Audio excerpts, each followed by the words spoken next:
அரசியல் சட்டம் தொடர்பான பலவிதமான கேள்விகள் எழும்போது குறைந்தபட்சம் 5 நீதிபதிகள் கொண்ட பெஞ்சுக்கு பரிந்துரை செய்ய வேண்டும் என்பது கட்டாயமாங்கிறாங்க. இது மூலமா இதை அடுத்த கட்டத்துக்கு நகர்த்தணும்னு நினைக்கிறாங்களா?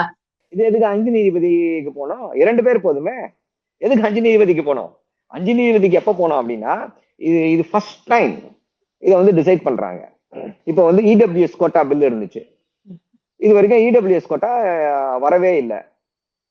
இந்தியால சுதந்திர இந்தியால வந்ததே கிடையாது. ஸோ இடபிள்யூஎஸ் கோட்டா சரியா தவறா? நம்முடைய அரசியலமைப்பு சட்டத்துல அதற்கு வந்து இடம் இருக்கிறதா இல்லையா? எக்கனாமிக் பேசிஸ்ல ரிசர்வேஷன் கொடுக்க முடியுமா முடியாதா அப்படின்றது வந்து ஃபர்ஸ்ட் டைம் கொஸ்டின். இது வரைக்கும் வரல. அதை பற்றி எந்த விதமான தீர்ப்புகளும் கிடையாது. அப்போ ட்ரெண்ட் செட்டிங்கா 5 ஜட்ஜ் பெஞ்ச் கொடுக்கலாம். ஆனா ஆளுநர் வந்து எப்படி செயல்பட வேண்டும், அவருக்கு உரிமை இருக்கிறதா உரிமை இல்லையா அப்படின்றத பத்தி 100 ஜட்ஜ்மெண்ட் இருக்கு. எந்த 100 ஜட்ஜ்மெண்ட் என்ன சொல்லுது அப்படின்னா, ஆளுநருக்கு அதிகாரம் கிடையாது, ஆளுநர் ஒரு ரப்பர் ஸ்டாம்ப், ஆளுநர் ஒரு போஸ்ட் மாஸ்டர், ஆளுநர் வந்து ஒரு எஸ் மேன் அப்படின்னு சொல்லிதான் சொல்லுது. மாற்றி எந்த தீர்ப்பும் சொல்லல. சோ ஏற்கனவே இருக்கக்கூடிய தீர்ப்புகளை வச்சு கொடுக்கறதுக்கு 2 ஜட்ஜ் ஜாஸ்தி, ஒருத்தர் போதும்.